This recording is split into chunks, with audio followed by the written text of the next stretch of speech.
इस वक्त की बड़ी खबर आपको बता दें कि सुप्रीम कोर्ट ने 23 जुलाई 2026 को अपने पति राजा रघुवंशी की हनीमून के दौरान हुई कथित हत्या के मामले में मुख्य आरोपी सोनम रघुवंशी की जमानत रद्द कर दी है। जी हां, अदालत ने उसे 3 सप्ताह के भीतर आत्मसमर्पण करने का आदेश दिया है। बता दें कि सोनम पर मई 2025 में मेघालय में हनीमून ट्रिप के दौरान अपने पति राजा रघुवंशी की हत्या करने का आरोप है। इस मामले में अप्रैल 2026 में मेघालय हाईकोर्ट ने उसे जमानत दे दी थी, जिसे चुनौती देते हुए राज्य सरकार सुप्रीम कोर्ट पहुंची थी। अब सुप्रीम कोर्ट द्वारा जमानत खारिज किए जाने के बाद उसे फिर से जेल जाना होगा। बता दें कि इंदौर के ट्रांसपोर्ट कारोबारी राजा रघुवंशी की शादी 11 मई 2025 को सोनम से हुई थी। दोनों हनीमून के लिए मेघालय गए थे। वहां चेरापूंजी में राजा लापता हो गए। बाद में उनकी लाश एक गहरी खाई से बरामद की गई। पुलिस ने जांच के बाद सोनम रघुवंशी, उसके कथित प्रेमी राज कुशवाहा और दूसरे सहयोगियों के खिलाफ हत्या का केस दर्ज किया। 9 जून 2025 को उत्तर प्रदेश के गाजीपुर से सोनम को गिरफ्तार किया गया।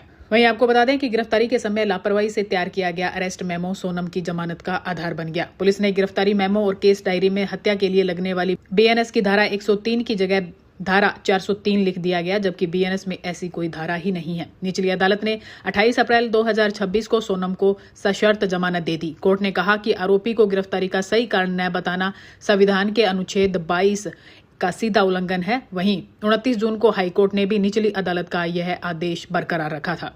वहीं हाईकोर्ट के आदेश के खिलाफ सुप्रीम कोर्ट पहुंची मेघालय पुलिस का पक्ष सोलिसिटर जनरल तुषार मेहता ने रखा। उन्होंने कहा कि सोनम लंबे समय तक फरार रही। उसने अपने सहयोगियों के कहने पर खुद को सरेंडर किया। उसे पता था कि वह क्यों फरार है और क्यों सरेंडर कर रही है। उसे गिरफ्तारी के समय पुलिस की तरफ से भी इसकी जानकारी दी गई। बाद में मजिस्ट्रेट ने भी गिरफ्तारी का आधार बताया। ऐसे में मानवीय भूल से अरेस्ट मेमो में एक धारा का गलत उल्लेख जमानत का आधार नहीं हो सकता।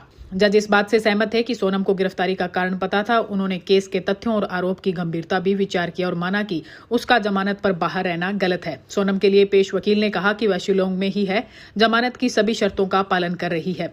उसे दोबारा जेल भेजने की कोई जरूरत नहीं, लेकिन कोर्ट ने इस दलील को अस्वीकार कर दिया। वहीं आपको बता दें कि सोनम रघुवंशी जैसा ही एक सनसनीखेज मामला जून 2026 में महाराष्ट्र के पुणे से भी सामने आया था, जहां सिया नाम की एक महिला ने अपने प्रेमी के साथ मिलकर अपने ही मंगेतर की हत्या कर दी थी। इस मामले को भी सोनम रघुवंशी के केस जैसा हनीमून या शादी के नाम पर साजिश का कांड माना गया। वहीं देश भर में पतियों की हत्या के कई चौंकाने वाले मामले सामने आ रहे हैं, जिनमें हाल ही में महाराष्ट्र और उत्तर प्रदेश की घटनाएं प्रमुख है।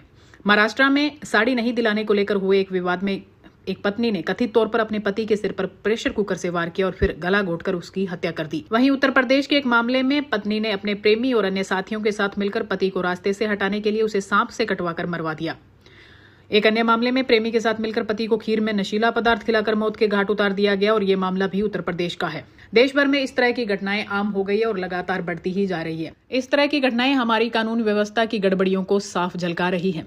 ताज़ा अपडेट्स के लिए न्यूज़ टाउन को सब्सक्राइब करें और वीडियोस को लाइक करें।